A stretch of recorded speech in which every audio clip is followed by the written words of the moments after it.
Merci à vous. C'est le 14e Café Génial aujourd'hui, donc on va avoir des présentations aux alentours de la cartographie, la télédétection. Nous sommes avec John Holliday du Parc naturel régional des Corbières-Fenouillèdes, qui commencera du coup avec une présentation sur l'élaboration d'un atlas cartographique, donc en projet tutoré avec des étudiants. Et ensuite, Ève Le Pommelet, donc du syndicat mixte du bassin de l'Or, qui nous présentera la méthodologie donc, de cartographie semi-automatisée par analyse d'images satellitaires, pardon, c'est pas du tout moi mon domaine, utilisée donc sur le site Natura 2000 des étangs de Moguio, étangs palavasiens. Donc, comme vous le voyez à l'écran, avant que je départage ce fond d'écran, n'hésitez pas à utiliser le chat pour interagir, poser des questions et partager des ressources avec les participants. Mais n'hésitez surtout pas non plus à poser des questions à l'oral. Il y a un temps d'échange qui est prévu à la fin de chaque présentation. N'hésitez pas à garder votre caméra allumée également. Donc, du coup, c'est toujours plus sympa de voir du public en face plutôt que des écrans noirs ou des initiales.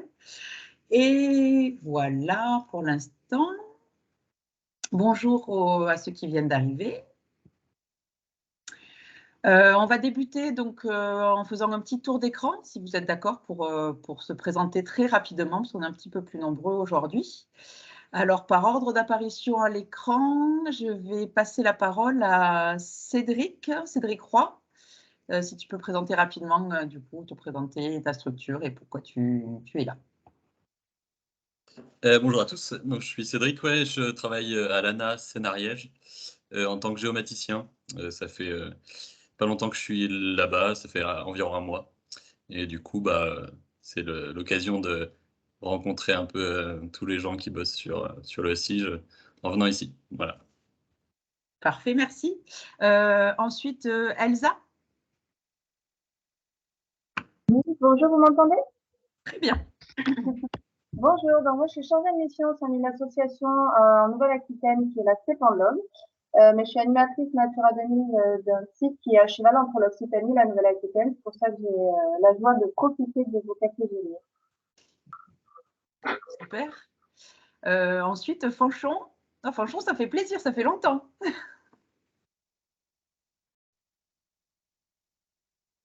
On ne t'entend pas. Tu n'es peut-être pas derrière l'écran. Du coup, Geoffrey, en attendant. Oui, bonjour tout le monde, je travaille pour l'association Nature en Occitanie et je suis le conservateur d'une réserve pyrénéenne dans les Hautes-Pyrénées. Kizito.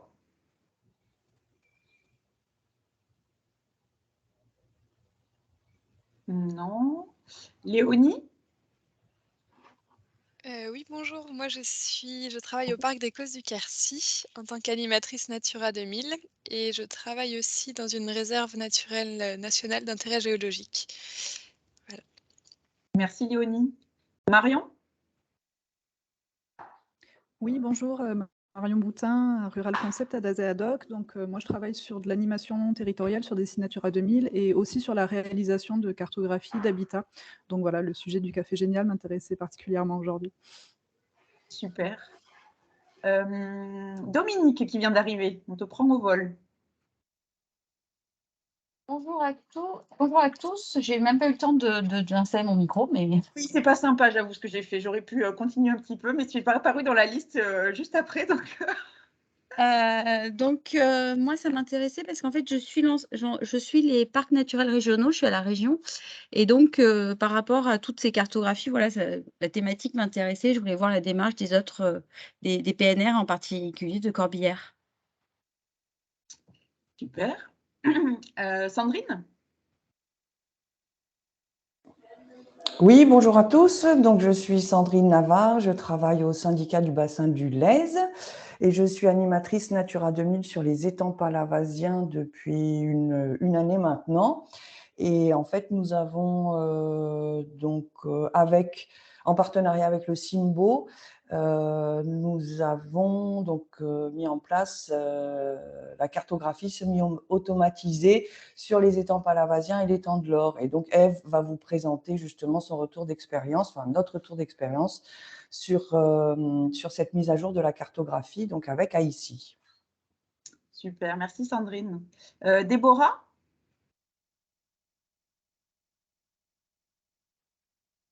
Non. Alors Fanchon dit bonjour à tous. Effectivement, bonjour Fanchon, mais sans caméra et sans micro ce matin.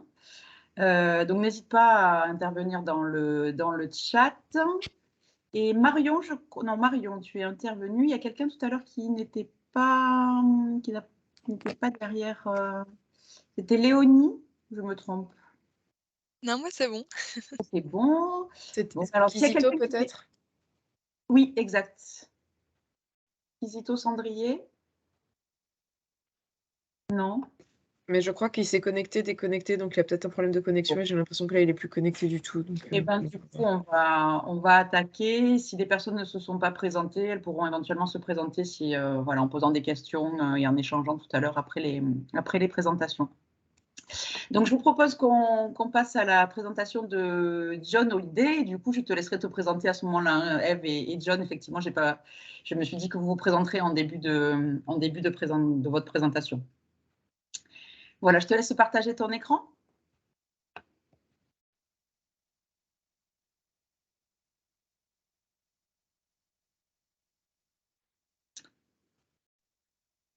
Donc, on est sur la... Voilà, c'est bon, j'ai réactivé mon micro. Est-ce que vous m'entendez bien et vous voyez On t'entend très bien et on est sur la diapo 1 contexte.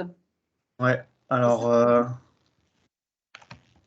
en fait, ça bug un peu.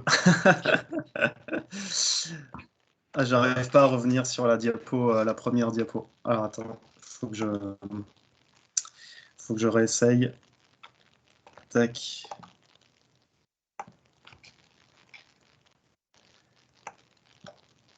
Ah mince.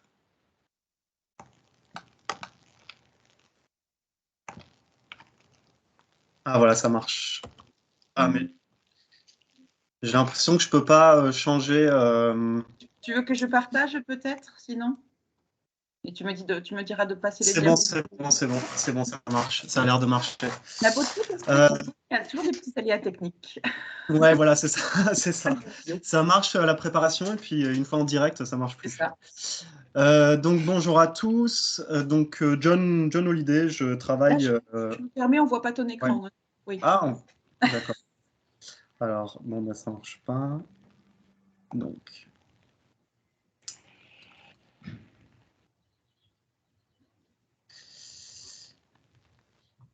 Alors, hop, je vais essayer.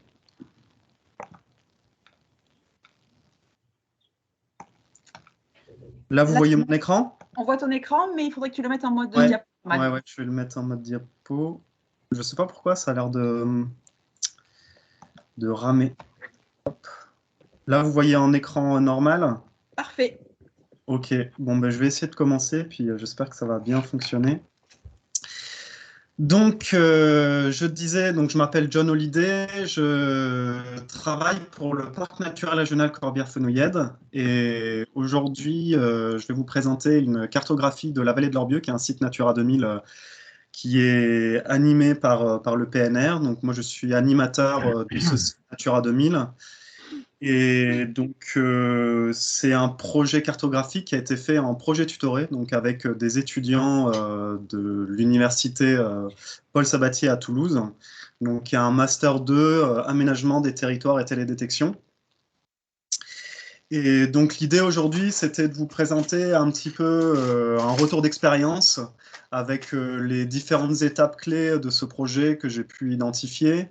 Vous présenter quelques petits résultats pour que vous ayez un aperçu du travail qui a été réalisé et dresser un petit bilan avec les points négatifs et points positifs que j'ai pu identifier et les points de vigilance pour que si vous ayez envie de vous lancer dans ce type de projet, vous puissiez avoir ce petit retour d'expérience. Mais avant cela, juste une petite présentation du site assez succincte. Donc la vallée de l'Orbieu, c'est une ZSC, zone spéciale de conservation, qui se situe dans le département de l'Aude et qui présente la particularité d'avoir une partie amont assez élargie avec plusieurs zones de sources et ensuite qui se rétrécit pour suivre vraiment le cours de l'Orbieu jusqu'à la confluence avec l'Aude. Donc, ce travail, il a été réalisé dans le cadre de l'animation du document d'objectif, puisque ce document d'objectif était animé depuis plus de 10 ans. Donc, dans la vie d'un document d'objectif, il y a toute une phase d'animation, de mise en œuvre, et puis au bout d'un certain temps, eh bien, en fait, le diagnostic est obsolète et il y a besoin de refaire un diagnostic, et c'est ce qui va nous permettre d'évaluer le DOCOM pour aller vers une révision, voilà, une révision des différentes actions du document d'objectif et repartir sur une nouvelle phase d'animation et de mise en œuvre. Alors, pour ce projet, il a commencé avec justement cette révision du diagnostic, d'abord d'un diagnostic écologique, avec des compléments d'inventaire naturaliste qui ont été effectués dès 2018. Et puis, à partir d'avril 2021, l'idée, c'était de compléter ce diagnostic écologique avec un nouveau diagnostic socio-économique, afin de croiser un petit peu les enjeux. Et donc là, j'ai commencé avec une stagiaire de Master 2 qui avait pour objectif de réaliser des enquêtes auprès des différents acteurs du territoire, sauf que cette stagiaire, elle n'est pas restée très très longtemps, et pour des raisons personnelles, et donc le projet avec ce master s'est arrêté au tout début de l'été. Et donc là, je me suis demandé comment poursuivre ce projet. Et grâce à des échanges avec le responsable de master aménagement du territoire et télédétection de l'université, l'idée a germé de poursuivre ce projet via un atlas cartographique du site qui permettrait de synthétiser de manière cartographique les enjeux du site avec le diagnostic écologique et le diagnostic socio-économique. Donc l'enjeu pour moi de ce projet, c'était tout d'abord de réactualiser les cartes de l'ancien document d'objectif, d'ajouter aussi un certain nombre de cartes qui étaient manquantes, soit parce que les données n'étaient pas disponibles à l'époque, soit parce qu'on a acquis de la nouvelle donnée. Et l'idée aussi, c'était de réaliser des cartes dynamiques, donc c'est-à-dire croiser les enjeux écologiques et les enjeux socio-économiques, et puis avoir une idée des tendances de l'évolution du site au fur et à mesure des années, pour anticiper un petit peu l'évolution du site et comprendre via des cartes ces enjeux. Et enfin, c'était important pour nous que ces cartes soient lisibles pour les acteurs. Et c'était aussi tout l'intérêt d'un travail cartographique, c'était plutôt que d'un gros pavé écrit, d'avoir des cartes et donc d'avoir quelque chose d'assez synthétique et compréhensible quasiment instantanément en regardant les cartes pour les acteurs.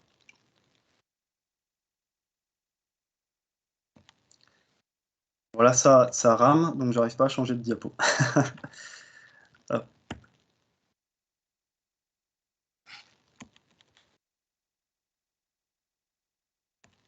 Vous m'entendez? Oui, oui, très bien. Ouais, Par contre, n'hésite pas, parce qu'effectivement, de temps en temps, ça bug un petit peu au niveau du son. Si tu veux que je partage mon écran, je renouvelle mon appel pour partager les diapos. Alors attends, ce que je vais faire, c'est peut-être mon ordi, je vais couper ma caméra. Ça ne marche toujours pas. Alors, hop. Alors, je vais repartager. Désolé pour ce problème technique. Pas de souci, c'est la pluie dans les Corbières. Ouais, c'est ça. Bah, quand il pleut, il y a moins de débit Internet. Alors, donc, pour vous partager plusieurs étapes clés. Donc, pour ce projet, il y a une bonne phase de préparation avant que les étudiants commencent à travailler sur ce projet.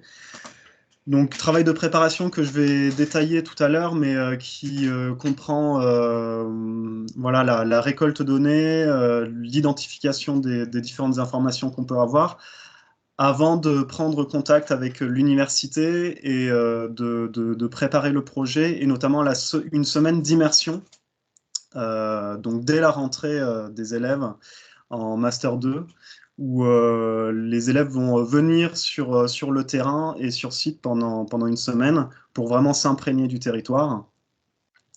Et ensuite, il y a une phase de réalisation. Donc là, ça se situe à l'université, en classe, avec les enseignants. Et puis, surtout au mois de janvier, une grosse phase de correction et de validation avec moi, en partie à l'université, surtout par téléphone et par mail, avant de faire une restitution auprès du comité de pilotage du site en février. Donc il y a 2 phases principales. Donc c'est la semaine d'immersion qui se situe au mois de septembre, et cette phase de correction-validation au mois de janvier, qui nécessite vraiment une bonne disponibilité du chargé de mission qui suit les étudiants sur ce projet. Donc la phase de préparation, pour moi, elle a consisté en un travail bibliographique avec la recherche des facteurs d'influence sur le diagnostic écologique qui avait déjà été réalisé. Et c'est ce qui a permis de lister les cartes. Donc le fait de bien lister les cartes, ça nous permet de bien préparer le travail des étudiants qui, eux, vont pouvoir vraiment se concentrer sur le SIG. Et puis aussi identifier les données qui peuvent être manquantes pour prendre rendez-vous avec les différents acteurs et récolter les données complémentaires pour pouvoir réaliser ces cartes. Donc ensuite, les étudiants commencent le projet, et ils commencent par cette phase d'immersion dans les corbières. Donc, ils viennent sur site, et donc il y a un premier briefing avec moi, où là, ce qui est important, c'est vraiment de bien définir ce qu'on veut et être assez clair sur un petit peu le cahier des charges pour la suite du travail. Et l'enjeu pour eux, c'est de s'imprégner du territoire et aussi de réaliser un certain nombre d'enquêtes.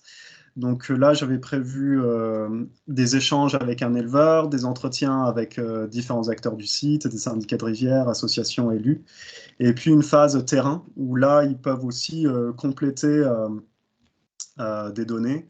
Notamment, ils ont réalisé une cartographie des ruisseaux qui étaient à sec à cette époque de l'année. Et ils peuvent effectuer des rencontres fortuites tout au long de cette semaine, qui leur permet aussi de rencontrer des habitants et de s'imprégner un peu plus du territoire. Et puis enfin, donc toujours par petits groupes, ces différents échanges, il y a tout un travail au gîte. Donc voilà, dans la réservation du gîte, le point important, c'est de bien vérifier qu'il y a le Wi-Fi qui est disponible pour qu'ils puissent bien travailler durant cette semaine. Une fois cette semaine d'immersion réalisée, donc ils rentrent à l'université, il y a toute une phase d'analyse, d'entretien, analyse des entretiens et des données terrain. Et là, ils vont pouvoir identifier s'il y a des données qui leur manquent et recueillir auprès des institutions, des sites internet ou des acteurs les données complémentaires.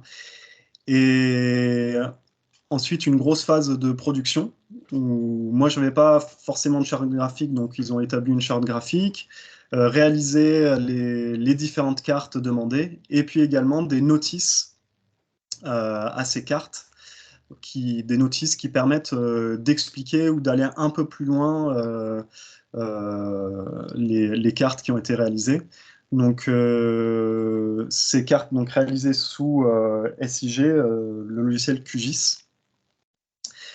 Et enfin, donc, il y a un premier retour qui est effectué en classe à l'université avec moi, qui permet de présenter une première version, donc au mois de novembre.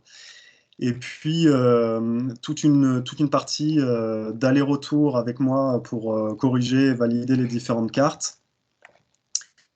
Et enfin, une validation auprès des membres du COPIL au mois de février.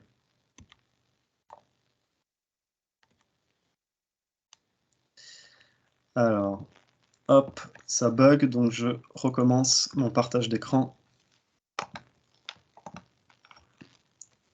Voilà.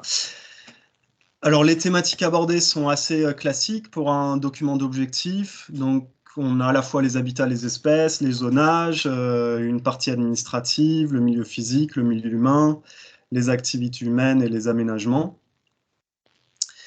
Et je vais vous présenter juste quelques exemples pour que vous ayez une idée des cartes. Donc là, il s'agit de l'évolution des résidences secondaires. Donc là, vous voyez que ce qui est intéressant, c'est qu'on a une évolution depuis 1968, donc ça dégage des tendances. Et c'est ce qui va nous permettre aussi d'avoir une analyse assez fine du site et de ce qu'on veut donner pour la suite du document d'objectifs. Ils peuvent aussi faire des analyses par photo aérienne. Donc là, c'est un zoom sur une des communes du site avec l'évolution des milieux ouverts et des milieux fermés depuis les années 60. Puisque sur le site, la fermeture des milieux, c'est un enjeu assez fort depuis la déprise agricole. Et donc, il y a tout un travail de réouverture de milieux, et c'est un élément qui va nous permettre aussi d'évaluer le document d'objectifs. Un exemple de cartographie d'espèces. Et donc là, il s'agit d'une synthèse des prospections qui ont été réalisées sur une espèce de libellule depuis 2013, et avec à la fois les adultes, les exuvies, et puis des zooms sur des zones de présence plus particulières sur cette espèce. Alors ensuite, ils ont aussi, je voulais vous partager un petit travail qu'ils ont réalisé sur ArcGIS Online. Donc c'est quelque chose c'est un outil en ligne qui est assez intéressant, que je voulais vous partager assez rapidement. Hop. Alors en fait, ils ont fait une synthèse des enquêtes auprès des communes et des élus, où par exemple, une des questions qui a été soumise aux élus, c'est les causes d'enfrichement sur les communes. Et donc là, ils ont juste à rentrer les données sur ArcGIS Online, et automatiquement, ArcGIS Online établit une carte avec un certain nombre de diagrammes sur le site. Donc, et alors là, j'arrive plus à dézoomer, mais en gros, ça donne une carte ici, et vous pouvez zoomer sur une commune. Hop, et ça va actualiser un petit peu les différentes, enfin voilà, les différentes causes d'enfrichement, et les différentes proportions par question.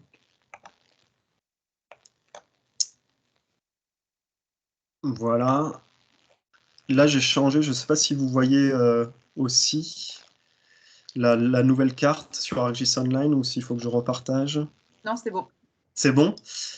Donc là, il s'agit d'un autre projet réalisé sur ArcGIS Online avec les différentes activités sur les communes. Donc avec une carte globale, et puis des petits diagrammes d'activités, de pourcentage d'activités réalisées sur les différentes communes du site. Donc l'outil, il est intéressant parce qu'en fait, c'est un outil collaboratif, donc il y a plusieurs personnes qui peuvent rentrer les données. Et c'est un outil qui est évolutif, donc en fait on peut rentrer les données d'année en année, et les cartes s'actualisent et les diagrammes s'actualisent automatiquement. Donc moi, c'est un outil que je ne connaissais pas, et je trouve que c'est assez intéressant. Je vais revenir sur la diapo.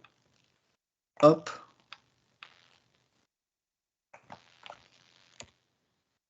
Un petit bilan chiffré. Donc moi, j'ai calculé à peu près 90 heures de temps passé pour animer ce projet. Les enseignants, ils ont passé environ 140 heures. Donc, il y avait 2 enseignants qui encadraient les étudiants, donc 70 heures chacun.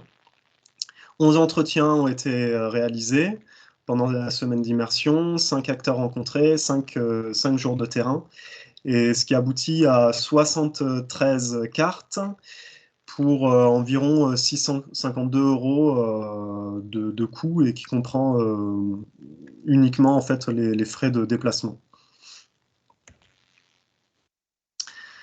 Donc un petit bilan des points positifs et négatifs. Alors la difficulté pour moi, c'était surtout qu'il y avait des phases un peu goulot d'étranglement, c'est-à-dire que donc ça fait partie, ce projet, d'un module parmi tout un tas d'autres modules, et donc souvent ils avançaient tous en même temps, et quand ils avaient bien avancé sur leur carte, ils m'envoyaient soit leurs questions, soit leurs cartes, tous en même temps. Donc il y avait 18 élèves qui travaillaient sur le projet, avec parfois plusieurs cartes par élève.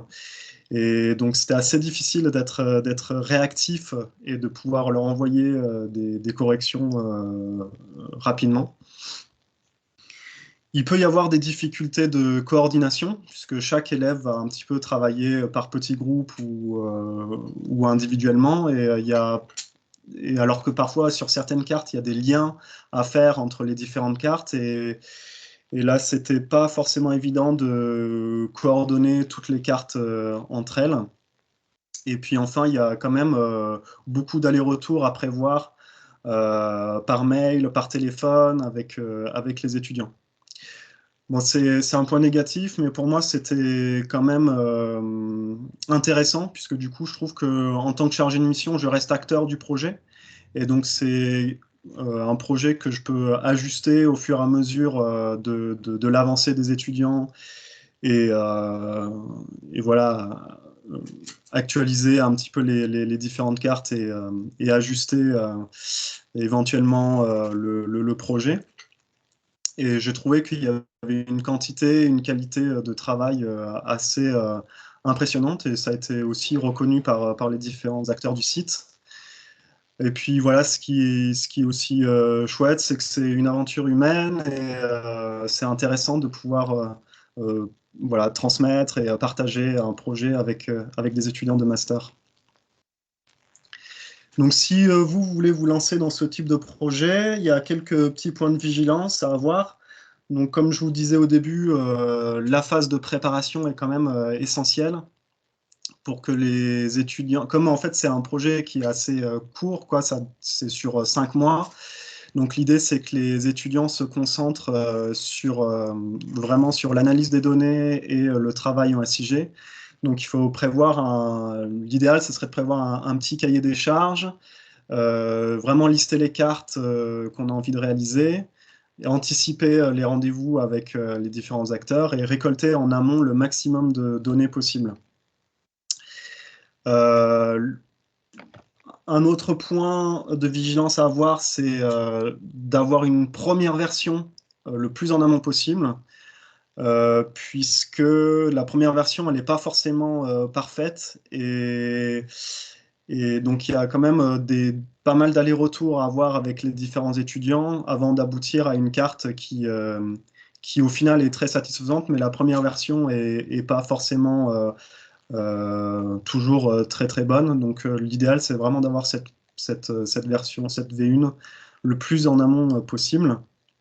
Et puis enfin, la phase de validation, c'est nécessaire de veiller au format des données, donc que ce soit vraiment compatible avec ce qui est attendu par la DREAL, avec le SINP aussi, et de veiller à prendre aussi un temps de lien avec les acteurs pour chacune des cartes, pour que aussi puissent avoir le temps de valider les différentes cartes, idéalement avant le comité de pilotage, et puis de clôturer le projet avant le départ en stage des étudiants, qui est en mars, puisque ensuite ils ont d'autres choses en tête, et ils sont beaucoup moins disponibles pour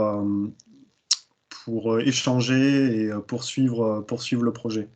Donc voilà en gros quelques petits points de vigilance. Et ça bug encore, mais c'est la dernière diapo. Tac.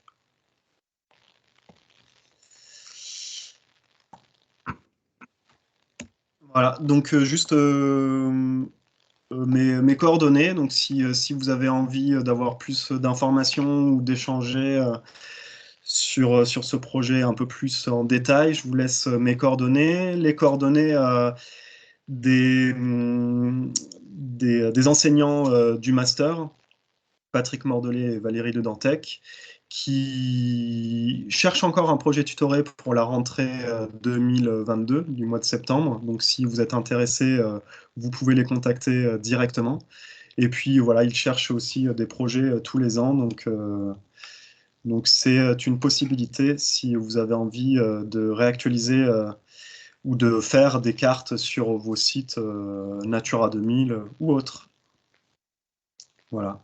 Merci pour votre attention et si vous avez des questions, avec plaisir. Merci Et beaucoup. désolé pour les bugs. Non, non, c'est pas très grave. La présentation était super intéressante, Claire, et puis le timing respecté, malgré les bugs, c'était parfait. Je note vraiment que le budget défie toute concurrence par rapport à la cartographie habituelle. Ça va intéresser beaucoup de monde, et l'Adréal peut-être particulièrement. Ouais, surtout que, enfin voilà, moi j'avais prévu zéro budget vu qu'à la base l'idée c'était de faire un stage de master 2 et donc du coup comme j'avais vraiment envie d'avancer sur le projet et pas délayer le projet une année de plus, c'est vraiment grâce à cette possibilité de projet tutoré et ce faible coût que j'ai pu continuer le projet, quoi. Ok. Est-ce que vous avez des questions du coup pour John? On a un petit temps pour vous poser des questions, des compléments, partager des expériences.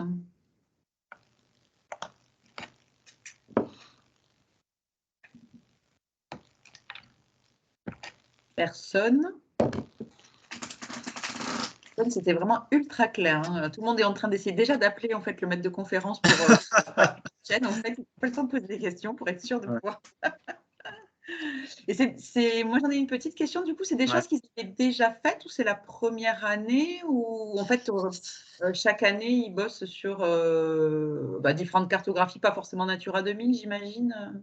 Ouais, eux, c'est un. Alors, je sais pas depuis combien de temps ils font ça, mais c'est quelque chose d'assez habituel que eux ils font, voilà, tous les ans. Alors, depuis que le master existe, j'imagine. Moi, je savais pas que je savais pas que ça existait ou que c'était possible. Donc, je vous ai pas dit tout à l'heure, mais le parc naturel régional a été créé en septembre 2021. Mais avant ça, il y avait il y avait des sites Natura 2000 sur le parc qui étaient animés. Et en fait, c'est avec une collègue dont sa prédécesseur, dans la personne qui était avant elle, avait actualisé ses cartes via Projet Tutoré, mais il y a plusieurs années. Et donc, c'est par ce biais-là que, du coup, moi, j'avais contacté Monsieur Mordelet de l'université pour voir la possibilité de faire ce projet. Alors j'ai eu de la chance parce qu'en général au mois de juillet, ils ont déjà calé leur projet. Donc l'idéal pour eux, c'est d'avoir un projet défini dès le mois de juin, voire le mois de mai. D'accord. Et ils ont l'embarras du choix ou pas trop? C'est-à-dire qu'ensuite, ils font un choix parmi les différentes sollicitations qu'ils peuvent avoir ou tu sais comment ça se passe? Alors je pense que ça dépend des années. L'an dernier, ils n'avaient rien et donc du coup, ils étaient très contents que je les contacte. Et puis en plus, ça correspondait vraiment à ce qu'ils cherchaient. Cette année, ils échangent avec alors je sais plus quelle structure, mais ils ont une piste, mais c'est pas encore définitif. Donc je pense qu'ils n'ont pas forcément l'embarras du choix. Ils ont souvent ils trouvent toujours des structures, mais c'est pas forcément, il n'y a pas forcément full, quoi. Oui, tout le monde ne sait pas non plus que c'est possible, effectivement. Je pense, ouais. Tout à l'heure. Ouais, c'est ça. Très bien. Je voulais savoir, Elsa, quel type de carte vous avez réalisé. Il y avait la carte des habitants, la carte du coup qui parlait des différentes activités. Ouais. Et la carte des habitats, elle a été réalisée également. Ils ont vraiment travaillé sur les grands types d'habitats d'intérêt communautaire ou autres. Il y a Ouais, vraiment une analyse fine. tout à fait. Ouais. Alors, en fait, pour la carte des habitats, il y avait une étude qui avait été réalisée par une association qui a fait le terrain et récolté les données d'habitat naturel. Et eux, en fait, ils ont vraiment mis en forme la carte sous QGIS. Donc, en fait, là, pour toutes les données écologiques, l'idée, c'était de vraiment récolter toutes les données, de les centraliser et de réaliser des cartes pour avoir des cartes uniformes sur tout le volet diagnostic écologique. Donc, en fait, les cartes réalisées, c'est vraiment toutes les cartes, on va dire, classiques d'un document d'objectif, plus des cartes, on va dire, un peu plus spécifiques au site, liées aux enjeux du site, quoi. Et comme tu as montré pour l'Oxydastra, par exemple. C'est ça, c'est ça. Donc, Ouais. eux ne font pas de terrain d'inventaire naturaliste, ils compilent l'ensemble des informations qu'on a pu recueillir. Ouais, c'est ça. Alors, quand ils viennent sur site, donc pendant la semaine d'immersion, donc il y a des petits groupes qui se forment. Et donc, ils ont fait plusieurs jours de terrain. Et là, ils ont pu cartographier, par exemple, donc ce que je disais, les ruisseaux qui étaient à sec. Ils ont aussi pu cartographier des zones de ripisylve, puisqu'il y avait aussi une problématique de fermeture des ruisseaux via la ripisylve. Ils ont commencé une cartographie aussi des pinèdes. Donc voilà, en fait, grâce au terrain, il y avait un certain nombre de données qui étaient manquantes par rapport au diagnostic écologique.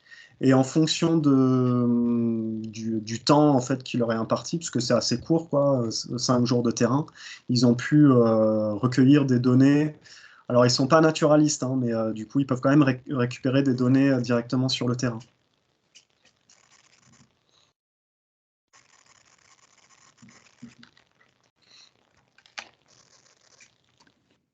Les 680 €, là, tu parlais que c'était des frais de déplacement.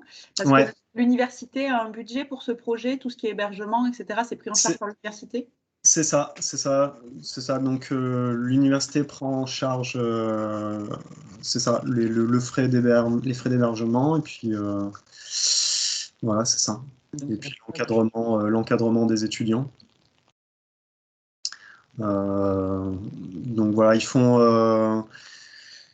Je ne sais pas exactement comment ils s'organisent, mais en gros, ils ont des espèces de TP sur ces cartes. Donc, ils vont être encadrés par les étudiants pendant des temps d'échange en classe. Et puis ensuite, c'est un travail plutôt individuel ou par petits groupes, où là, les étudiants vont avancer sur les cartes et avec du coup des allers-retours avec leurs enseignants et puis avec moi. Donc, c'est vraiment un co-encadrement entre le chargé de mission et les enseignants. Ok. Une autre question avant de passer peut-être à la présentation suivante? Non. Bon, merci John. Merci à vous. Et Ève, du coup, c'est à toi. Je te laisse partager ton écran. Ouais, ok, j'espère que ça va fonctionner. Ça bug. Alors, Là, je partagerai. voilà, je te dis. Hop. Est-ce que c'est bon pour tout le monde? C'est parfait. Ouais, voilà. Donc, moi, je suis Ève Le Pommelaire, je suis chargée de mission Natura 2000 sur l'étang de Moggio, qui est une zone de protection spéciale et une zone spéciale de conservation. Donc, je suis chargée de mission Natura 2000 depuis 2007. Donc, voilà, là, je vais vous faire un petit retour d'expérience sur une cartographie semi-automatisée par analyse d'images satellitaires. Donc, c'est un projet qu'on a mutualisé avec le CIBL, avec aussi la participation du bureau d'études ici qui a mis en place la méthode, et puis aussi le conservatoire botanique national de l'antenne de Montpellier, là, avec Laure Sirvent, pour toute la partie, on va dire, expertise phytosociologique. Donc, voilà, c'est moi qui fais la présentation, mais Sandrine Navarre, donc, qui est ici présente, et leurs servantes voilà, ont participé aussi à l'élaboration de la présentation. Donc, rapidement, le contexte, hein, donc, en fait, il était question de mettre à jour la cartographie des habitats d'intérêt communautaire pour les 2 sites, parce que les 2 COP datent des années, on va dire, ils ont été validés à peu près en même temps, hein, en 2009. Et donc, l'évaluation de la mise en œuvre des documents d'objectifs avait conduit à une mise à jour. Donc, du côté étang de Moguio, tout ce qui était, en fait, espèces, alors oiseaux, puis autres, notamment aussi Sud d'Europe, hein, et tout ce qui était données socio-économiques, on l'a fait en régie. Et après, restait la problématique de la mise à jour des habitats d'intérêt communautaire. Donc, côté étang de Moguio, en 2019, pardon, on avait fait un marché classique de mise à jour de la cartographie qui a été infructueux. En fait, aucun bureau d'études n'a répondu. Donc, du coup, avec l'appui de l'Adréal Occitanie, on a développé, voilà, on s'est lancé dans un projet qu'on a mutualisé avec les étangs palavasiens sur une technique qui avait été testée déjà sur les étangs de Sas-le-4 par le syndicat Rivage, voilà, de cartographie semi-automatisée. Donc là, vous voyez un petit peu, donc en vert, c'est le site Natura 2000 étang de Moguio, et puis en orange, c'est le site des étangs palavasiens. Alors, la démarche, donc, c'est appuyé. Alors, moi, je ne vais pas rentrer dans le détail, tout le détail de la méthodologie, mais elle s'est appuyée sur le déploiement d'un procédé qu'on appelle BioCost, qui a été développé donc, par la société ici. Et en gros, ça consiste à, voilà, sur la base d'images satellites et de données de terrain, on injecte le tout là, dans un ordinateur avec des beaux algorithmes. Et en fait, la machine apprend en fait à reconnaître pour chaque pixel des habitats et une occupation du sol. Donc, moi, je ne vais pas rentrer dans le détail des algorithmes et de on va dire, le traitement d'analyse d'images, mais plutôt voilà, de toutes les étapes nécessaires à ce travail et puis avec les limites que ça peut entraîner.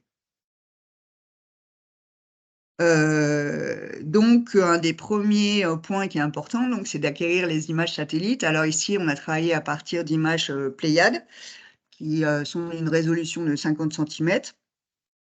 Alors, ce qui est important, c'est de bien identifier le périmètre d'action et aussi les périodes. Donc, il faut avoir les images sur plusieurs saisons en fonction de la végétation. Il faut aussi anticiper cette demande d'image parce qu'en fait, elle se fait via une plateforme Dynamis. C'est assez complexe de savoir quel type d'image il faut demander. En plus, ça prend du temps pour les avoir. Et puis, en plus, il y a quand même de la paperasse à faire. Il faut signer les conventions à chaque fois qu'on veut une image. Sont des images qui sont très, très lourdes. Donc, ça fait plusieurs gigas. Donc, comme on a travaillé en partie des fois en télétravail, c'était un petit peu compliqué. Et puis après, il faut vérifier si ces images sont exploitables parce que, par exemple, s'il y a un nuage, on ne peut rien en faire, quoi. Donc, voilà, ça, c'est des étapes qui sont assez importantes. Donc, en termes d'application, sur l'étang de l'Or, au final, on a travaillé avec 4 images. Voilà, une en mars, une en juin, juillet et puis ensuite août. Et après, donc, la machine doit apprendre, c'est-à-dire que voilà, il ne suffit pas de lui injecter ces images. Il faut identifier, alors au départ, par l'analyse bibliographique, toutes les données qui sont existantes, les relevés de terrain qui existent déjà, voire de la photo-interprétation, toutes les occupations du sol qui sont susceptibles d'être rencontrées sur le terrain. Alors, ça, c'est les habitats naturels, mais c'est aussi les cultures, les surfaces artificialisées, etc. Donc, ça conduit à définir une typologie très précise des habitats naturels et toute autre occupation du sol. Alors après, je vous expliquerai, mais si nécessaire, c'est de définir aussi des zonages spécifiques, c'est-à-dire de lui dire, bon, voilà, sur ce secteur, tu trouveras des dunes, mais hors secteur, tu n'en trouveras pas. Et si nécessaire aussi, mettre en place des caches pour la cartographie finale. Donc ça, je vais vous détailler ces étapes. Mais voilà, en fait, la machine ne pourra prédire que ce que vous avez identifié au préalable. Donc, il y a quand même un travail d'expertise très important pour que la machine puisse apprendre à détecter les habitats pour chaque pixel. Donc, l'acquisition des données d'apprentissage, en fait, c'est ce qu'on va injecter dans la machine, hein, et que c'est ce que va traiter les algorithmes. Donc là, en fait, c'est des relevés phytosociologiques qui sont faits sur le terrain. Donc là, ça a été le rôle du conservatoire botanique. Donc, il faut prévoir plusieurs passages en fonction de l'expression de la végétation, gérer aussi éventuellement les autorisations d'accès, etc. Donc, ça peut... donc ça a été tout le travail du CBN, en particulier sur les habitats naturels. Et nous, on a aussi travaillé en tant qu'animateur Natura 2000 sur les données d'apprentissage, sur les autres occupations du sol, notamment par photo-interprétation, pour tout ce qui est culture ou autres surfaces, sol nu, chemin, etc. Donc, étaient facilement identifiables par les chargés de mission Natura 2000 sans que ça demande une expertise phytosociologique. Parce qu'il faut savoir que voilà, pour chaque en fait, unité typologique que vous allez définir, il faut un minimum entre 10 et, enfin, au minimum 10 et idéalement 30 données d'apprentissage. C'est-à-dire que voilà, il faut faire, idéalement, si vous avez des vignes, il faut faire 30 polygones de vignes et l'injecter dans la machine. Donc sur les temps de Mogio, après, il y a aussi à peu près l'équivalent sur les étangs balavasiens. On a, au départ, fait 900 données d'apprentissage. Donc, ce qui a permis donc de définir une typologie suite aux premières sessions de terrain. Donc, on a identifié 27 unités typologiques, dont je ne vais pas aller dans le détail. Mais voilà, il y a des groupements phytosociologiques qui correspondent à des habitats d'intérêt communautaire. Et puis après, il y a aussi tous les milieux anthropiques ou semi-naturels, les friches ou les cultures. On a vignes, vergers, oliviers, plantations, boisements qu'on a essayé de distinguer par rapport au boisement naturel qu'on pouvait avoir de ripisylve, etc.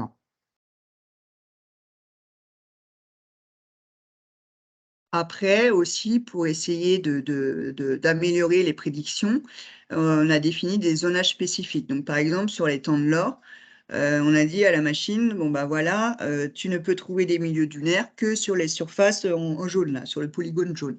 En dehors, tu n'as pas à prédire des milieux dunaires. Donc, la machine va forcément chercher à prédire donc autre chose. Après, il y a aussi la numérisation d'un cache. Donc là, c'est notamment pour les surfaces qui sont artificialisées et qu'on ne veut pas qu'ils soient cartographiés à la fin. Donc là, ça concerne essentiellement, si on cite tout ce qui est cabanisé, les cheminements, certaines routes un peu importantes ou le canal de Rhône-Seine, par exemple. Donc, c'est vraiment quelque chose, en fait, où la machine va quand même prédire en dessous, mais voilà, on enlèvera, parce qu'on soustraira cette partie à la cartographie finale. Bon, et ce qui est un peu, ce qui génère des artefacts, un peu, puisque finalement, sous SIG, ils vont découper, et puis il va nous rester plein de petits pixels là, de part et d'autre de ces caches. Donc ça a été un peu une problématique.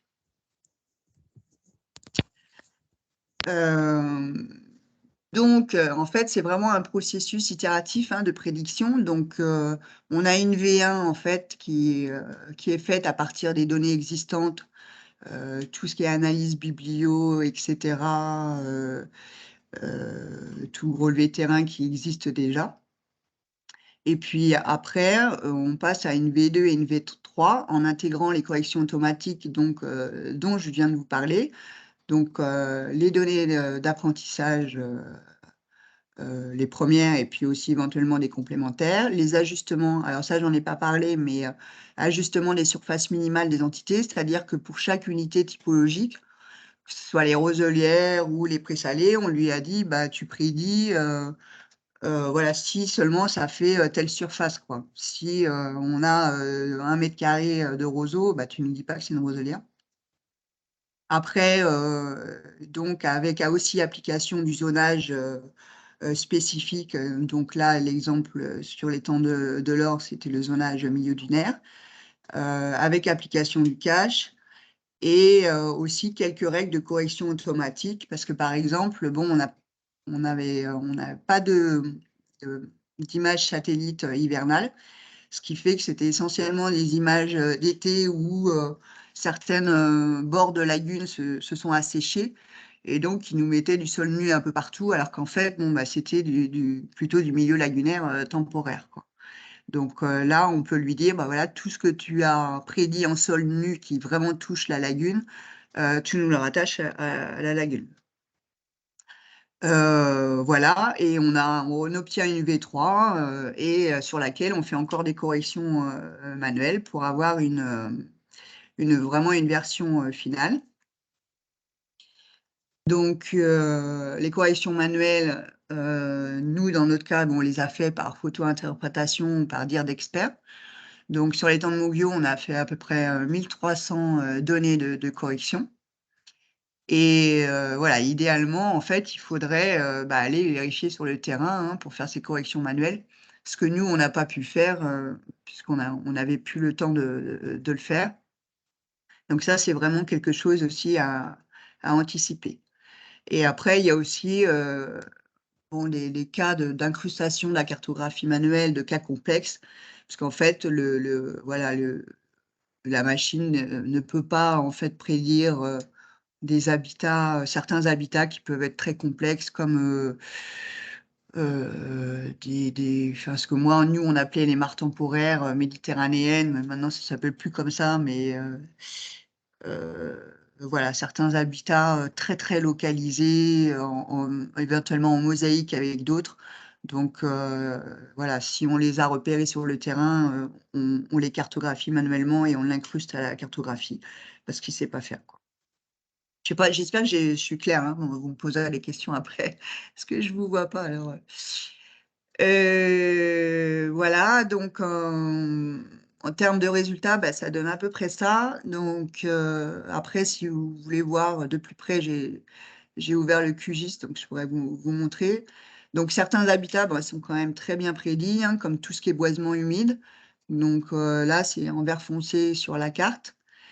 Après, on a eu, alors certainement en raison de la nature des images satellites qu'on avait, on a quand même des unités topologiques qui sont surestimées, notamment tout ce qui est sol nu. Et puis après, dans le cas présent, là, on a quand même eu très peu ou pas de discrimination entre certains habitats, notamment ce qui est présalé en terrain communautaire et autres formes herbacées, que ce soit friches, pelouses à brachypodes, etc. Par exemple, moi, dans mon cas, en 2008, à la première carto, j'avais à peu près 700 hectares de présalés, ou 300, un truc comme ça. Enfin, là, j'en ai plus que 70. Donc, ouais, il y a une question qui se pose quand même par rapport à certains habitats. Alors, les difficultés rencontrées, les limites, en fait, nous, dans notre cas, on a eu les images satellites assez tardivement. Avec un peu de cafouillage, qui commande les images satellites, etc. Là, il y a vraiment besoin d'un accompagnement du bureau d'études hein, sur ces questions, parce que bon, moi, en n'étant pas spécialiste, j'y comprenais rien, quoi, de savoir quelle image il fallait demander, c'est des trucs codés, enfin bon, c'est un peu compliqué. Et donc, du coup, certaines données d'apprentissage qu'on avait faites étaient plus adaptées parce que on a eu les images satellites après. Et en fait, il y avait des zones, il y avait du nuage, alors que bon, on avait fait des données d'apprentissage, mais qui n'ont servi à rien. Et après, donc, une des principales limites et déceptions qu'on a pu avoir, c'est qu'en fait, au départ, on avait mutualisé ce projet hein, sur les 2 sites. Et donc, on avait ces fameuses données d'apprentissage, là où il en fallait à peu près 30 par unité typologique. Et on les avait faites sur les 2 sites pour avoir justement le nombre de données d'apprentissage nécessaires. Mais finalement, en fait, comme on n'a pas eu assez d'images satellites qui recouvraient les 2 sites, en fait, on a été obligé de faire 2 modèles de prédiction différents, un pour chaque site, quoi. Et donc, du coup, pour certaines unités typologiques, on s'est retrouvé avec un nombre de données d'apprentissage insuffisant. Et voilà, donc ça a quand même, on va dire, dégradé un petit peu la prédiction, en tout cas pour certains habitats, et qui a nécessité peut-être plus de corrections manuelles qu'on aurait pu en faire finalement, quoi. Donc là, pas d'acquisition d'images satellites en hiver, donc je vous ai dit, ça a conduit notamment à surprédiction des sols nus en bord de lagune. Une autre limite, c'est que, bon, en général, toutes ces algorithmes, etc., une surface en eau, pour lui, c'est voilà, c'est une surface en eau, donc il nous avait tout prédit en habitat lagune côtière. Moi, il se trouve que on a plein de petits cours d'eau qui arrivent dans le site Natura 2000, avec vraiment des marais qui sont très très doux et qui n'ont pas le fonctionnement de lagune. Donc là, il a fallu corriger, avec y compris des étangs de pêche. Enfin, voilà quoi. Après, alors même si on garde en fait la mémoire des corrections manuelles qu'on fait sous SIG, on a fait des tables attributaires avec toutes les corrections manuelles qui ont été faites, les dates, etc. Si c'est par télédétection, si c'est par sur le terrain, etc. Mais moi, mon sentiment, c'est que ça limite quand même un peu le caractère reproductible de la démarche. Donc voilà. Et après, alors ça, c'est aussi quelque chose, toutes ces prédictions, en fait, étaient accompagnées de matrices de confusion qui disaient, en fait, bah voilà, tel habitat est bien prédit à 90%, tel habitat est plutôt confondu avec d'autres. Donc ça nous a été un peu, voilà, on nous les a envoyés sans aucune explication, donc on a eu beaucoup de mal à les interpréter. Et finalement, elles ont été peu exploitées. Ça aurait peut-être permis de mieux, si on les avait mieux exploitées, mieux analysées avec l'aide du bureau d'études, d'orienter en fait voilà, les corrections et vraiment se cibler sur les habitats qui étaient confondus entre eux, quoi. Donc en termes de planning, donc à gauche, c'est ce qu'on a fait. Donc c'est un projet qu'on a développé dès la fin de l'année 2019 avec des premières réunions. Et puis on l'a vraiment commencé, on va dire, en avril 2020, puisque on a commencé le projet dans le cadre des financements Natura 2000. Donc on avait eu avec les étangs palavasiens pour une fois des financements sur un peu plus d'1 an, donc d'avril 2020 à fin décembre 2021 pour ce projet. Donc, on a fait les premiers relevés de terrain en 2020 avec la définition de la typologie. Puis en 2021, donc, on a fait les premières pré-cartographies. Alors, on avait utilisé aussi des images d'archives. Après, donc, il y a eu l'acquisition d'images satellites, les relevés de terrain, vraiment de données d'apprentissage, et puis les versions successives de cartographie, les corrections manuelles, et après la version finale. Donc en 2021, ça a été vraiment assez dense. Et voilà, et le retour d'expérience qu'on en a, voilà, on conseillerait le planning suivant. C'est vraiment la première année d'acquérir les images satellites. C'est vraiment essentiel de pouvoir anticiper là-dessus, d'en avoir plusieurs selon les saisons, de pouvoir faire vraiment les premiers relevés de terrain et puis voilà, de pouvoir les associer à ces images satellites, pas à des images d'archives, définir la typologie, faire la première pré-cartographie.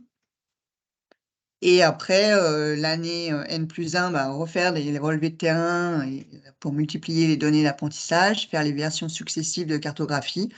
Et l'année N+2, pouvoir faire voilà, des vérifications sur le terrain avec les corrections manuelles pour arriver à une version finale, quoi. Donc, c'est vraiment des projets qui ne peuvent pas se faire en 1 an, ça c'est clair. 1 an et demi, là, nous, c'était vraiment juste. Donc, idéalement, voilà, il faut minimum 2 ans, voire 3, si on veut, on veut faire le travail correctement. Alors, parlons sous. Donc, en termes de moyens financiers et humains, donc, en fait, on avait 2 prestations. Hein, donc, on avait la prestation de relevé phytosociologique sur le terrain, donc, qui a été faite par le conservateur botanique. Par site, ça nous a coûté 13 125 €. Bon, avec le retour d'expérience, c'est complètement sous-estimé. Hein, le temps de travail de leur servante du CBN a été beaucoup plus important que ce qui était prévu. En termes d'acquisition d'images, bon, on avait acheté des images d'archives, un spot pour les premiers, voilà, pour les premières étapes. Donc ça, c'est payant, ça nous a coûté 1 100 €. Par contre, les images Pléiades, elles sont gratuites pour les collectivités publiques. Donc voilà, et la prestation de la cartographie semi-automatisée donc auprès du bureau d'études ici, donc ça nous a coûté 16 600 € par site. Et après, en termes de travail, de temps de travail des animatrices Natura 2000, on a à peu près travaillé pareil. Hein, donc en 2020, ça nous a pris 3-4 jours par site. Par contre, en 2021, ça nous a pris pratiquement 30 jours par site, avec voilà, les différentes corrections, numériser le cache. C'est nous-mêmes qui avons numérisé le cache sous SIG. Donc voilà, quoi. Donc j'en ai fini. Donc après, je ne sais pas, je peux juste vous montrer rapidement si j'arrive à départager et à repartager. Voilà. Donc je ne sais pas si vous voyez mon QGIS là. Là, c'est un écran vert pour l'instant. Ah, c'est bon. Ah. Donc voilà, c'est juste pour vous montrer le résultat final, quoi. Donc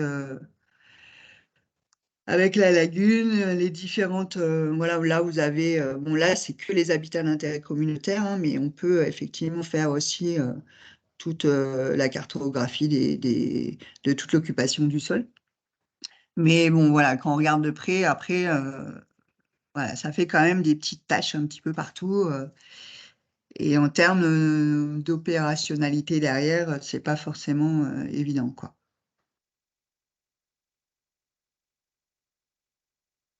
Voilà, alors après, Sandrine, elle peut peut-être ajouter des choses si j'ai pas été claire ou si j'ai oublié des trucs importants. Merci Eve. Si, c'était très clair. Moi, je pense que c'est un peu loin pour moi comme domaine, la cartographie, etc., et les télédétections. Et j'ai quand même compris de manière générale la façon dont ça s'était passé. Si éventuellement Sandrine veut faire un complément avant qu'on passe aux questions, je ne sais pas si… Non, mais la présentation de Eve était parfaite, hein, et puis on avait le même ressenti. Enfin, globalement, voilà, on a rencontré de toute façon les mêmes problèmes, hein, sur les étangs palavasiens. Moi, c'est vrai qu'aujourd'hui, pour l'instant, c'est pas une cartographie que j'utilise, clairement. Il y a encore pas mal de corrections à faire et de petits artefacts à supprimer. Et puis, c'est ce que Eve disait, hein, la problématique, c'est qu'on avait des images, en plus sur une année très sèche. Et effectivement, moi, j'ai des zones, notamment en eau, qui étaient parfois un peu… qui n'ont pas été détectées par la machine, pour différentes raisons, hein. Donc voilà, j'ai encore du travail à faire sur cette cartographie pour qu'elle soit, pour pouvoir la diffuser, clairement. Et puis on a aussi une problématique, ça peut-être que Eve, oui, l'a pas mentionné, mais notamment sur tout ce qui est linéaire, sur tous les habitats linéaires qui sont de faible largeur, en dessous de 2 mètres. En fait, on va avoir des difficultés aussi pour que le modèle reconnaisse, par exemple, des alignements de tamaris ou parfois sur des zones de ripisylve. Voilà. Donc, il y a des choses intéressantes. Après, il y a des choses, je pense, à améliorer. Et avec le temps, j'imagine que ces techniques de machine learning vont s'améliorer. Mais là, je reste encore un peu réservée. Après, disons qu'on travaille sur les habitats d'intérêt communautaire où, voilà, à une plante près, en fait, on n'est plus dans le même habitat, avec des fois voilà, des habitats qui sont très proches, mais par exemple, sur les milieux dunaires, si on n'avait pas eu l'expertise du CBN, enfin, la machine, elle aurait été incapable de distinguer voilà, les dunes mobiles embryonnaires, les dunes mobiles à amnophyla, je ne sais pas quoi. Enfin, voilà, c'est des choses qui sont quand même très, très proches, quoi. Et ça paraît logique, une machine, de toute façon, on peut, voilà, a du mal à faire la différence. Donc, ça veut dire qu'il y a quand même une expertise qui est essentielle au départ et qui prend énormément de temps. Donc, si on fait... parce que bon, c'est vrai que après, c'est une économie peut-être de temps en termes de vraiment de cartographier, si on a des grands sites, etc. Enfin, en tout cas, c'est un peu la position de l'Adréal Occitanie qui dit que c'est des outils, effectivement, qui peuvent être intéressants, mais en termes de temps de travail et d'expertise, c'est aussi très, très important.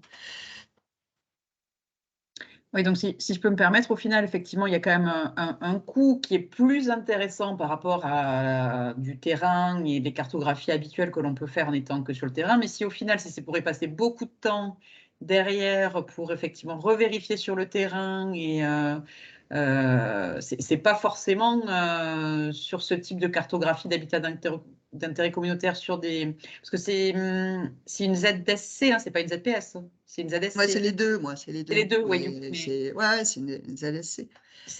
Mais moi, enfin, bon, après, on manque peut-être un peu de recul encore, hein, parce qu'on vient on était un peu dans le bain et puis on vient de finir il n'y a pas si longtemps que ça, mais c'est vrai que pour l'instant, j'ai du mal à voir si on cumule tout entre le temps, nous, qu'on y a passé, etc., et j'ai du mal à voir encore l'intérêt financier, si tu veux.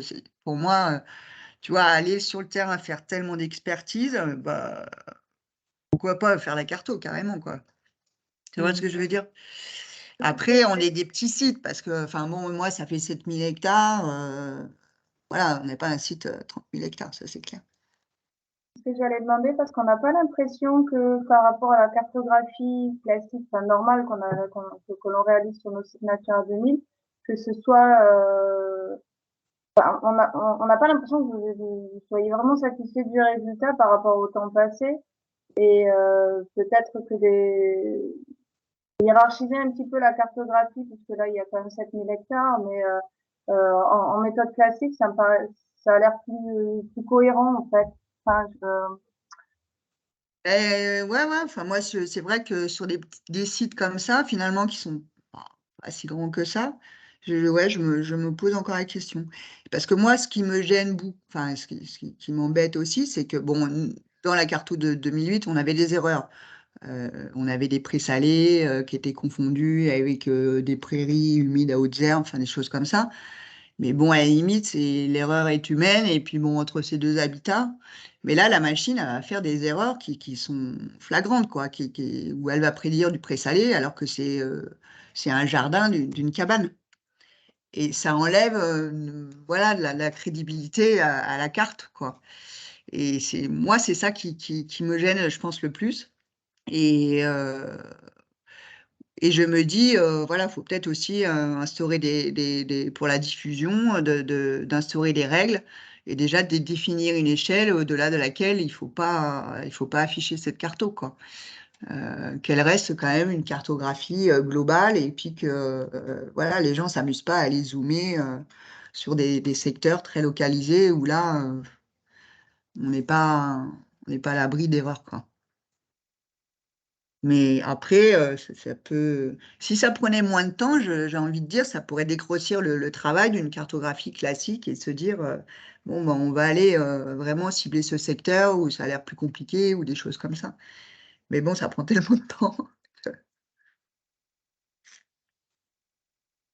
Après, on veut pas...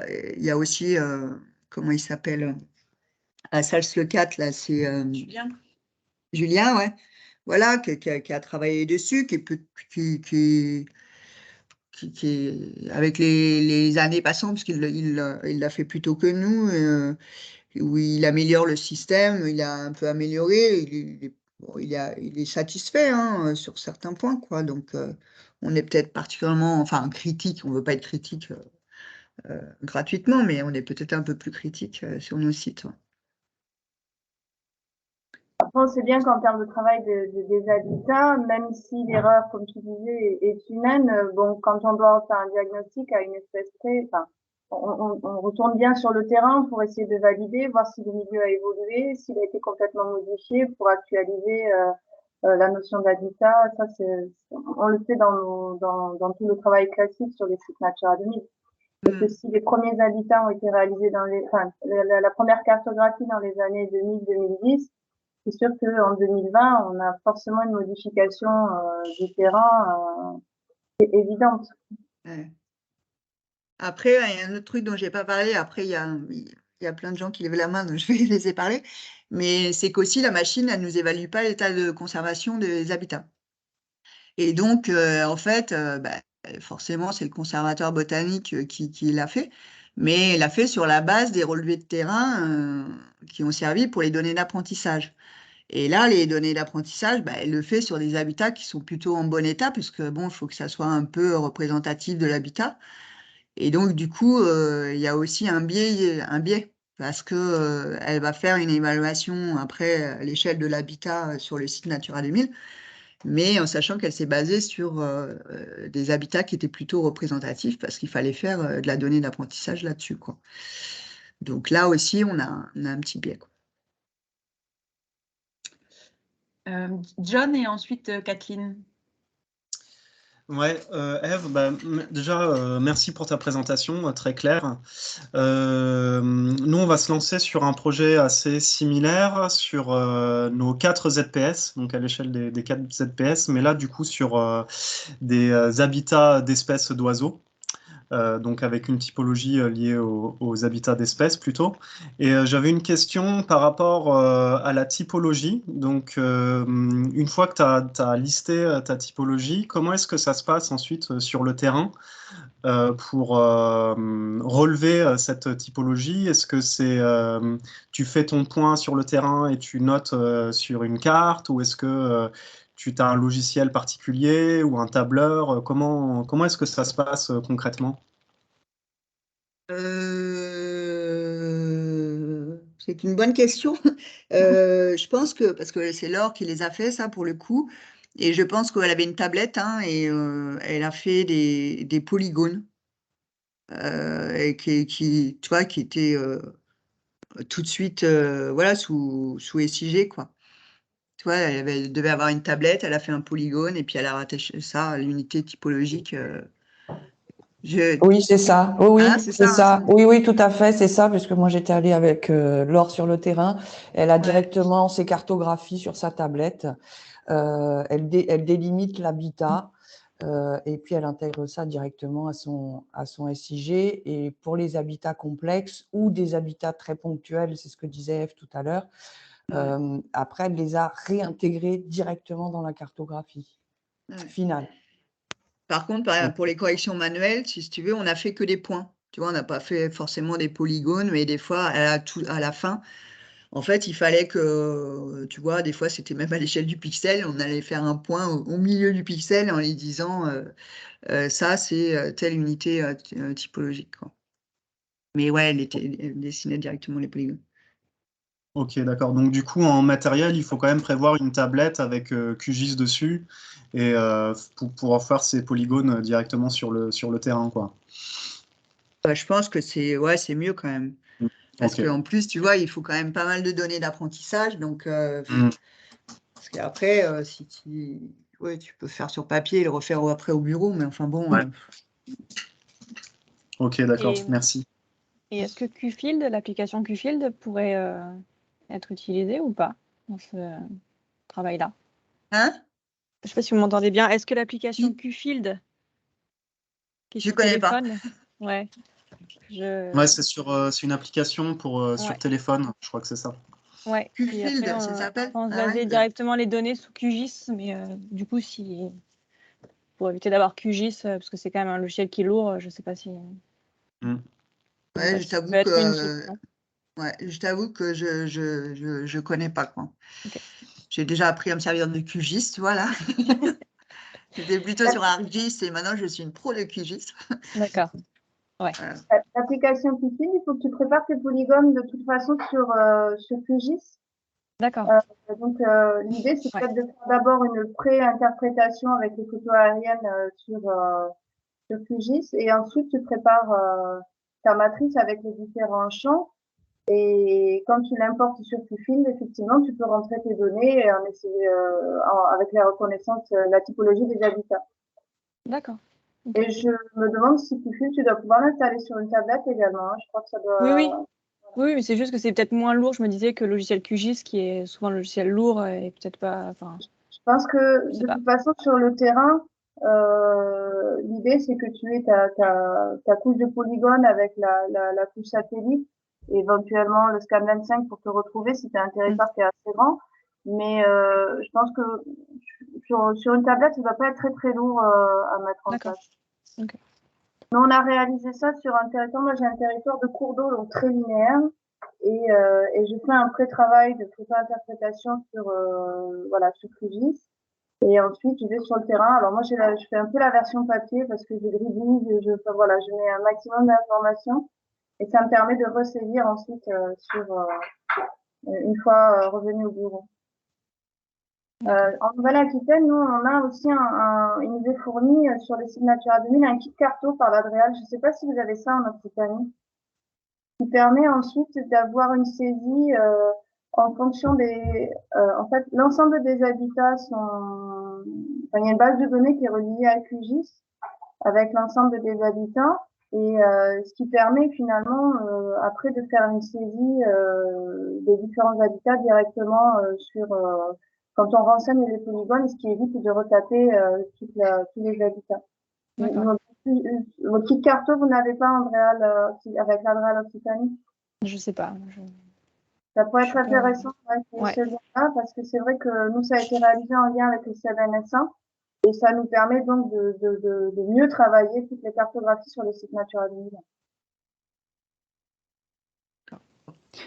Oui, peut-être c'est Marion, juste pour rebondir là-dessus, le kit carto, il commence à être utilisé côté Occitanie. Enfin, nous, on l'a utilisé sur une carto d'habitat l'an dernier.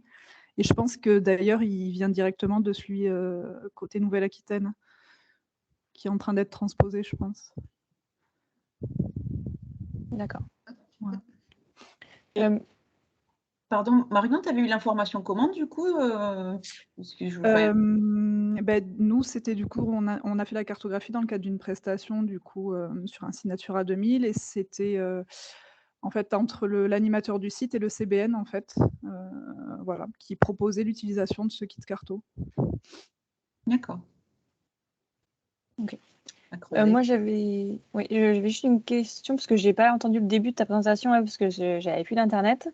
Mais tu parlais de 2 sites à la fin, c'est les étangs palavasiens et l'étang de Mogio, c'est ça sur D'accord, ok. Oui. Je n'étais pas sûre que ce soit les palavasiens, l'autre site, parce que j'ai pas entendu. Si, ouais. J'étais pas là au début de la présentation. Ok, d'accord. Ça marche, merci.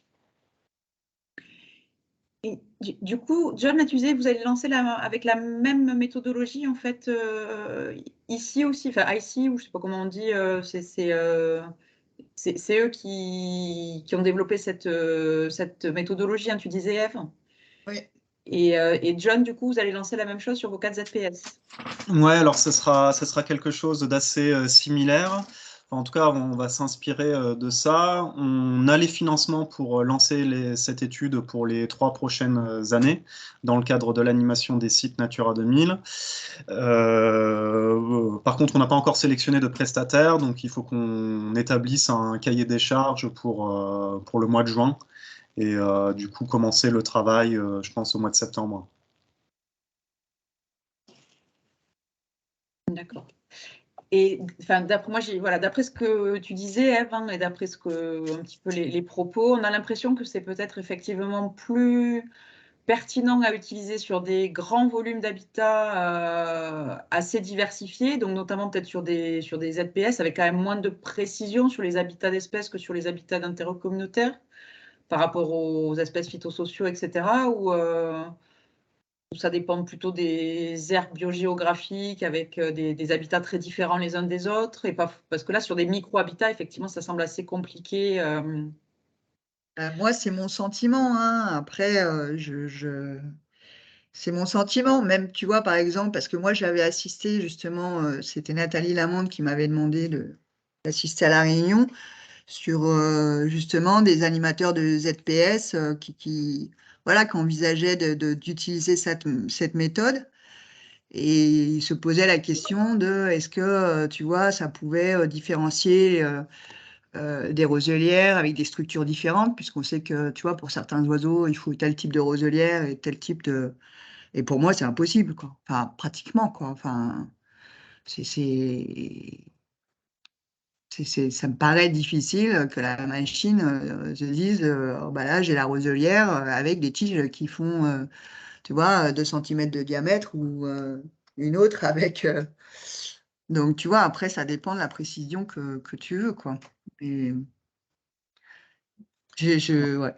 Parce qu'il y a beaucoup, il y avait Anna Muller du CPIE COS Méridionaux, si je ne me trompe pas, qui va se lancer, qui devait être là Oui, aujourd'hui, c'est ça. qui ne pouvait pas être là finalement, Ouais. qui s'excusait et qui doit aussi lancer avec la même méthode sur son site. Ah ouais, c'est ça, c'est les causes méridionaux. Et d'ailleurs, celle qui participe à la typo, c'est pareil, c'est Laure Sirvin du CBN. Bon, au moins, elle aura notre retour d'expérience. Donc, Et sur un site complètement différent, du coup, effectivement, ouais. en termes d'habitat, avec peut-être plus de marge de Donc produit. après, il faut effectivement voir ce que ça va donner aussi de leur côté, hein. Oui, parce que ça peut être pas adapté à des milieux littoraux et plus adapté à des milieux, secs.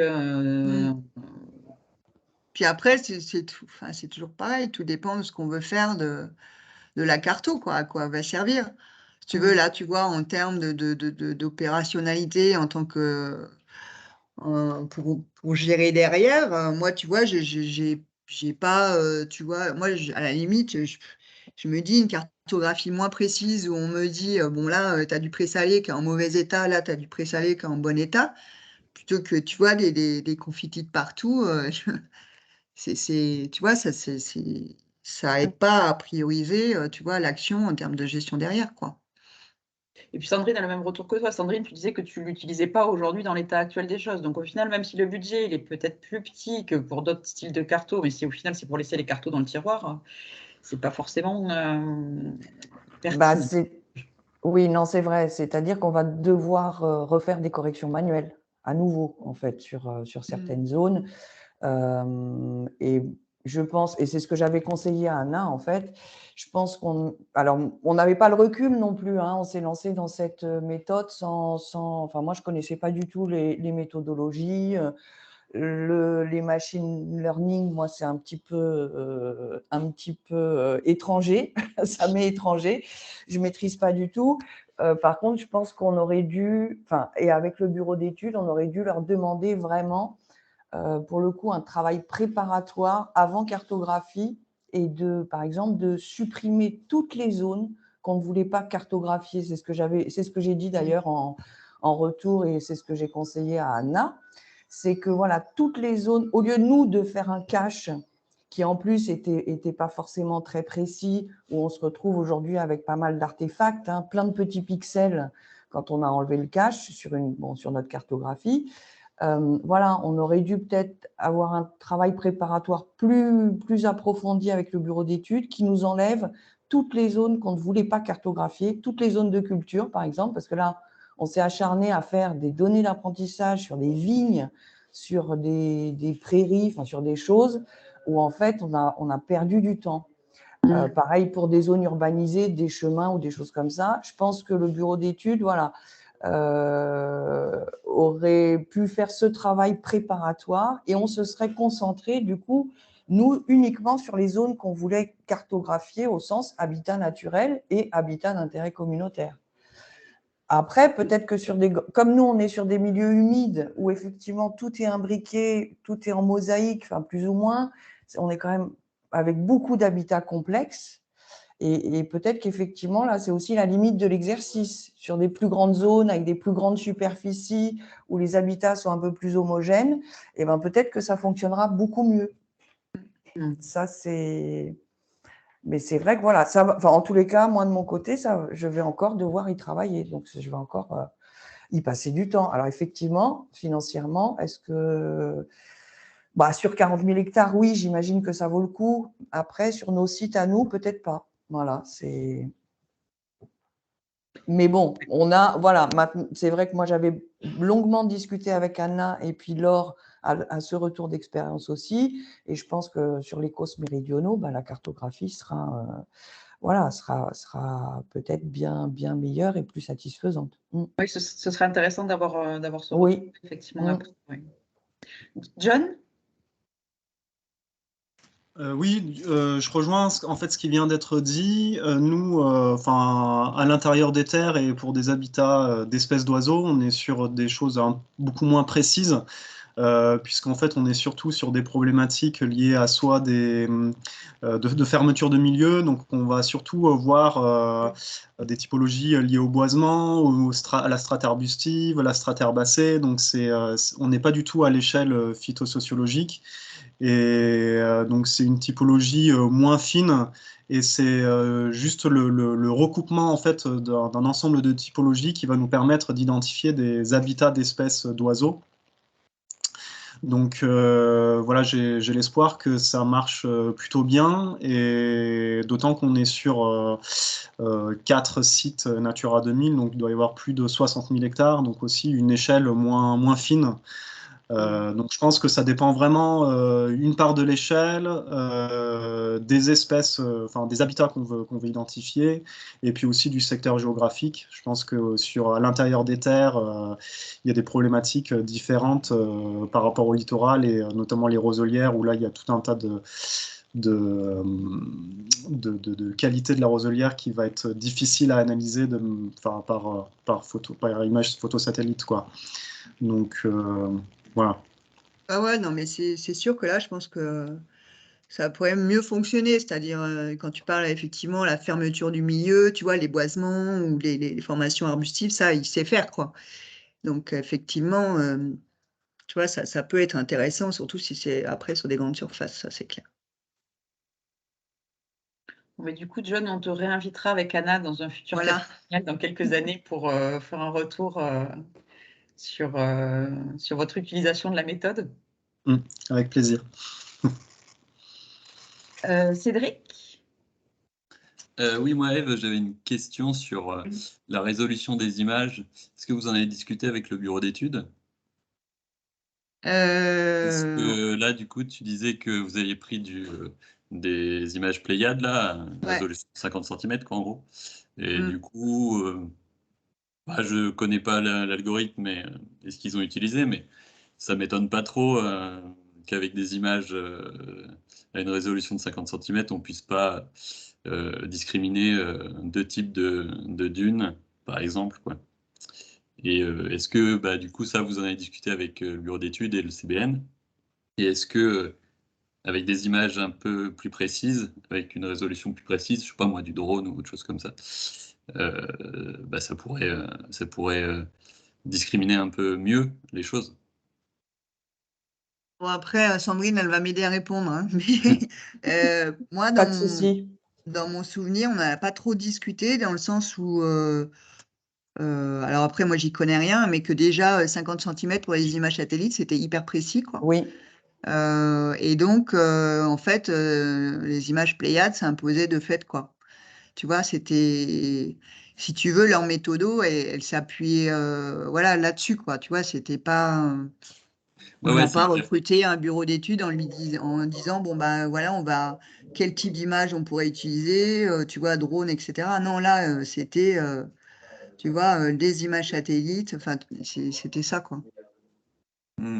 Ouais, c'est hyper précis sur Ah, c'est super bien, hein, les images Pléiades, mais je me demande si c'est assez précis pour justement discriminer deux types de dunes comme tu Ah bah oui, oui, après la question effectivement se pose, quoi. Ouais.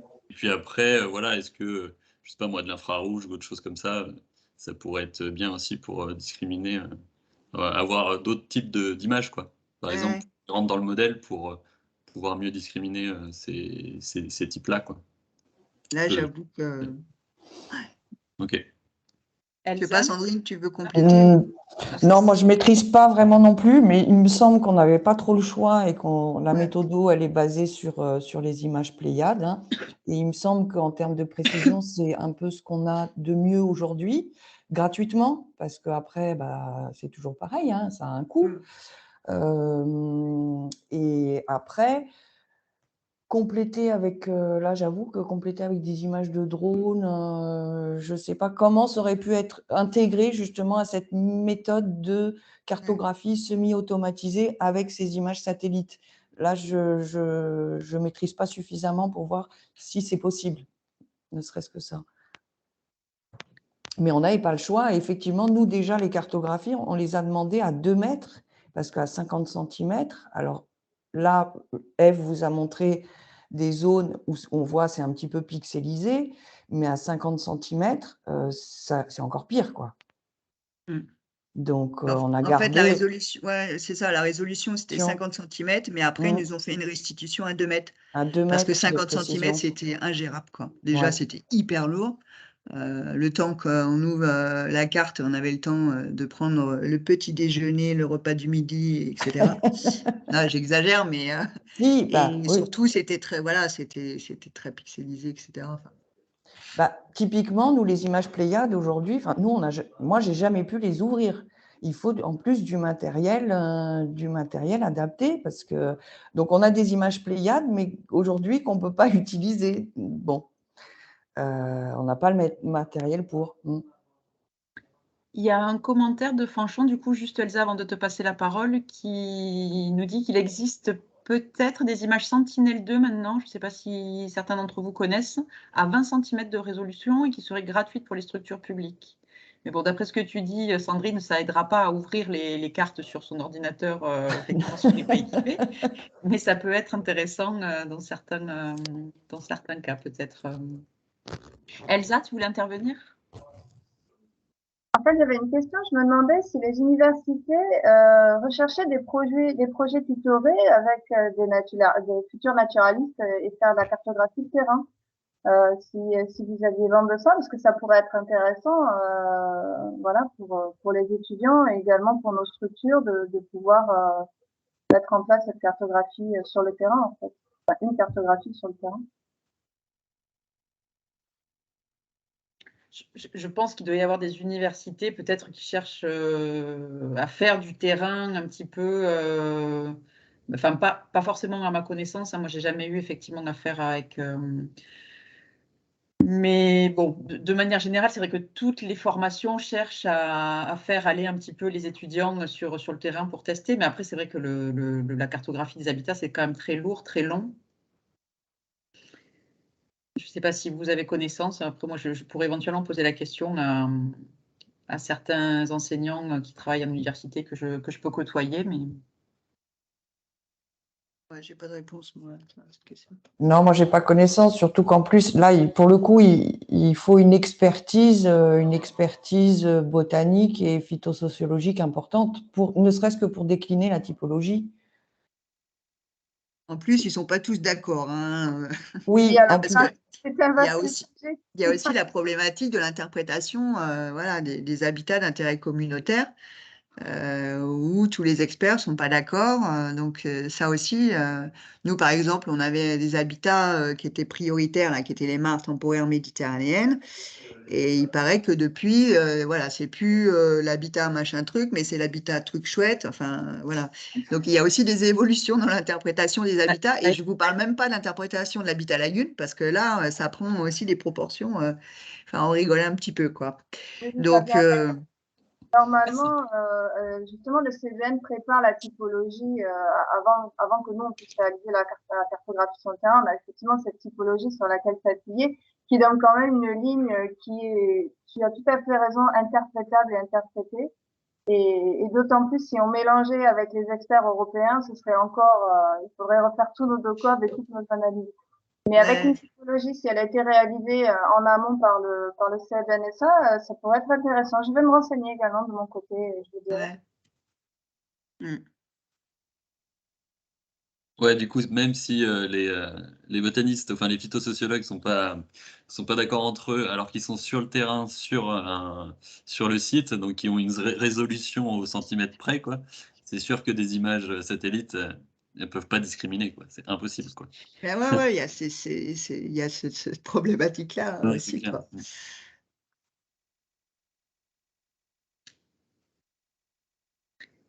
Il est 10h40.